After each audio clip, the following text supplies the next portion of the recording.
Hello friends, ഞാൻ തൃശ്ശൂരിലെ കീരംകുളങ്ങര ധന്വന്തരി ക്ഷേത്രത്തിൽ എത്തിയിരിക്കുകയാണ്. ഇപ്പോൾ കർക്കിടകത്തില് രാമായണ മാസമല്ലേ.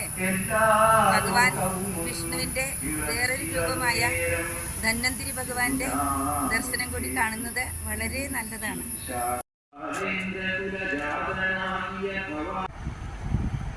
മാത്രമല്ല, വയനാട് ദുരന്തത്തിൽ നമ്മളെ വിട്ടുപോയവരുടെ ആത്മാക്കളുടെ മുക്തിക്ക് വേണ്ടി നമുക്ക് പ്രാർത്ഥിക്കാം. പിന്നെ ജീവിച്ചിരിക്കുന്ന അവിടുത്തെ നമ്മുടെ സഹോദരങ്ങളുടെ ഹെൽത്തിനും വെൽത്തിനും പീസിനും ലോങ് ലൈഫിനും വേണ്ടി നമുക്ക് പ്രാർത്ഥിക്കാം. അമ്പലം കണ്ടോളൂ.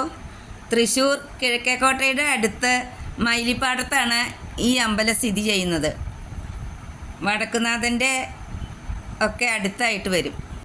ധന്വന്തരി ഭഗവാന് 4 കൈയാണ് ഉള്ളത്. ഒന്നിൽ നെക്ടാർ പോട്ട്, പിന്നെ മറ്റേ കയ്യിൽ കോഞ്ച് ഷെല്ല്, പിന്നെ ഒരു കയ്യിൽ ആയുർവേദിക് ബുക്കുണ്ട്, മറ്റേ കയ്യിൽ മെഡിസിനൽ ഹെർബ്.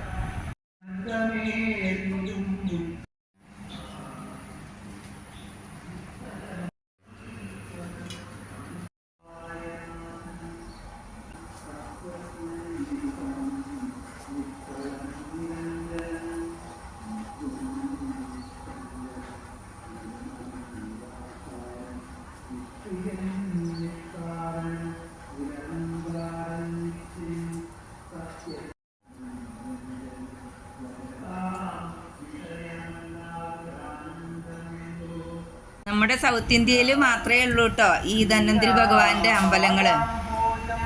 നോർത്ത് ഇന്ത്യയിൽ ദീപാവലിയുടെ 2 ദിവസം മുമ്പേ ധൻതെരസ് ദിവസം ഈ പൂജയൊക്കെ അവർ ചെയ്യുന്നുണ്ട്. പക്ഷേ അവിടെ അമ്പലങ്ങളൊന്നും ഉള്ളതായിട്ട് അറിവില്ല.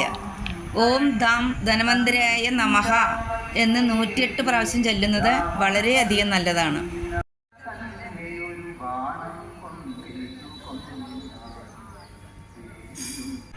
രോഗങ്ങൾ വരാതിരിക്കാനും വന്നാൽ അത് മാറുവാനും ധന്വന്തരി ഭഗവാനോട് പ്രാർത്ഥിച്ചാൽ മതി കേട്ടോ.